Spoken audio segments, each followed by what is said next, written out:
Right. Yes, మనతో పాటు వెంకటరెడ్డి గారు కూడా జాయిన్ అయ్యారు బీజేపీ పార్టీ నుంచి. వారితో ఒకసారి మాట్లాడదాం. వెంకటరెడ్డి గారు నమస్కారం అండి. నమస్తే అండి. ఎస్, అంటే ఈరోజు పార్లమెంటు సమావేశాలు జరుగుతుండగానే మరోవైపు ఎన్కౌంటర్ జరగడం కూడా మీరు కూడా చూసే ఉంటారు. ఆపరేషన్ మహాదేవ్ పేరుతో జరిగినటువంటి ఎన్కౌంటర్లో పాల్గామ్లో ఉగ్రదాడి చేసినటువంటి ఉగ్రవాదుల్ని హతమార్చామంటూ భద్రతా బలగాలు చెప్తున్నాయి, కేంద్ర ప్రభుత్వం చెప్తోంది. మరోవైపు పార్లమెంట్లో రాజ్నాథ్ సింగ్ గారు మాట్లాడుతూ అంటే ఆపరేషన్ సింధూర్ కేవలం 22 నిమిషాలు మాత్రమే జరిగింది, ఉగ్రవాదులను లక్ష్యంగా చేసుకుని మాత్రమే జరిగిన దాడి అంటూ చెప్తున్నారు. మరోవైపు ప్రతిపక్షాలేమో పాక్ ఆక్రమిత కాశ్మీర్ను మనం మళ్ళీ తిరిగి స్వాధీనం చేసుకునేటువంటి ఒక సువర్ణ అవకాశాన్ని చేజేతులారా మనం వదులుకున్నామంటూ చేసినటువంటి విమర్శ. ఎలా చూస్తారు ఈ పరిణామాలన్నింటినీ కూడా? అందరికీ నమస్కారం. యాక్చువల్గా ఆపరేషన్ సింధూర్ అనేది అందరికీ తెలుసు. ఏ విధంగా వాళ్ళని టెర్రరిస్టు ప్రాంతాలు కానీ లేకపోతే వాళ్ళని కానీ ఏ విధంగా మట్టు పెట్టిందో అందరికి తెలిసిన విషయమే. కాకపోతే కొంత ఈ కాంగ్రెస్ పార్టీ ఆపరేషన్ సింధూర్ మీద కొన్ని డౌట్స్ ఉన్నాయని చెప్పారు. ఇప్పుడే కాదు, వాళ్ళు అంతకుముందు కూడా ఇది సర్జికల్ స్ట్రైక్ చేసినప్పుడు కూడా మాకు ఇవన్నీ చూపించట్లేదు, మాకేం తెలియట్లేదు, వాళ్ళు డౌట్ పడ్డ పరిస్థితి కనపడ్డది, మనకు తెలుసు.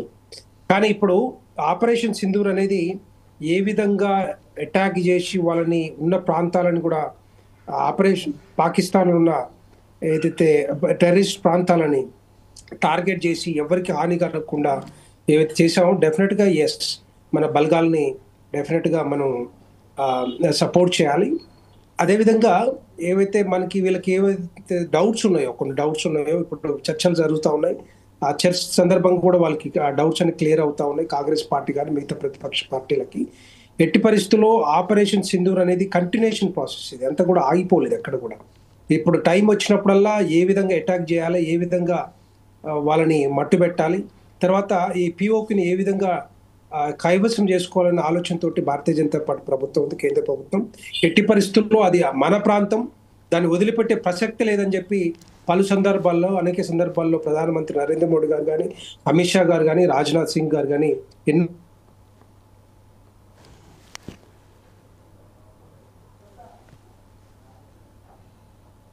వెంకటరెడ్డి గారు చెప్పండి. అది డిస్కనెక్ట్ అయిపోయినట్టు. సో ఆ విధంగా ముందుకు పోతూనే ఉన్నాం. ముందుకు కేంద్ర ప్రభుత్వం ఎట్టి పరిస్థితుల్లో వదిలే ప్రసక్తే లేదు. కానీ 2000 యూపీఏ 1 కానీ యూపీఏ 2 హయాంలో చూసుకున్నట్లయితే, కంపేర్ చేసుకున్నట్లయితే ఎట్టి పరిస్థితుల్లో ఆ చొరబాట్లు తగ్గినాయి. తర్వాత మనకి మన మన మన భారతదేశంలో వచ్చి టెర్రరిస్టుల ఉగ్రవాదుల ఏదైతే యాక్టివిటీస్ కానీ ఇవన్నీ కూడా తగ్గినాయి, అన్ని తగ్గినాయి అందరికి తెలుసు, మనకి తగినట్టుగా. సో అట్లాంటి మళ్ళీ జరగకుండా ఉండాలంటే ఎట్టి పరిస్థితుల్లో రేపొద్దున పిఓకిని కానీ లేకపోతే ఆ చుట్టుపట్టు ప్రాంతాలను మన కిందికి తీసుకొచ్చుకుంటే మాత్రం డెఫినెట్గా మనకు రక్షణగా మనం రక్షణ బలగాలు ఉన్నాయి కాబట్టి అవన్నీ కూడా యాక్టివ్గానే ఉన్నారు. ఇప్పటికి కూడా ఆపరేషన్ కంటిన్యూస్ ప్రాసెస్ అది.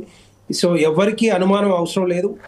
ఏదో ట్రంప్ చెప్పినట్టుగానో లేకపోతే ఇంకొకరు చెప్పినట్టుగో రకరకాల మాటలు మాట్లాడుతుంటారు. దాన్ని వాళ్ళ మాటలు తీసుకొని ట్రంప్ రకరకాల సందర్భాల్లో రకరకాల మాటలు మాట్లాడతారు. వాళ్ళకి మాట్లాడిన వాటికి శాంక్టిటీ ఎక్కడ కనిపించట్లేదు. దాన్ని పట్టుకొని కాంగ్రెస్ పార్టీ కానీ మిగతా పార్టీలు భారతీయ జనతా పార్టీ మీద దుమ్మెత్తిపోయడం అనేది కరెక్ట్ కాదు, బ్లేమ్ చేయడం కరెక్ట్ కాదు. మన సైనికుల్ని చిన్న చూపు చూడడం కూడా కరెక్ట్ కాదు. ఎట్టి పరిస్థితుల్లో ఎక్కడ ఏం జరిగినా కూడా మన రక్షణ మనకి ఇంపార్టెంట్, మన భారతదేశం రక్షణ మనకి ఇంపార్టెంట్. దానికోసం అనేసి ఏదైనా కూడా చేయడానికి కేంద్ర ప్రభుత్వం రెడీగా ఉంది. దానికంటే ముందు అఖిలపక్ష సమావేశం జరిగింది. సో అట్లాంటిది అఫ్కోర్స్ ప్రతిపక్ష పార్టీ కాబట్టి రకరకాల ప్రెషర్స్ ఉంటాయి, పెడతానే ఉంటారు. కానీ ఎప్పుడు ఏం చేయాలనేది ప్రధానమంత్రి నరేంద్ర మోడీ గారికి తెలుసు.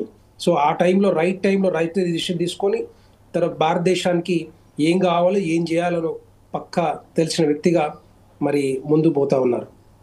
రైట్.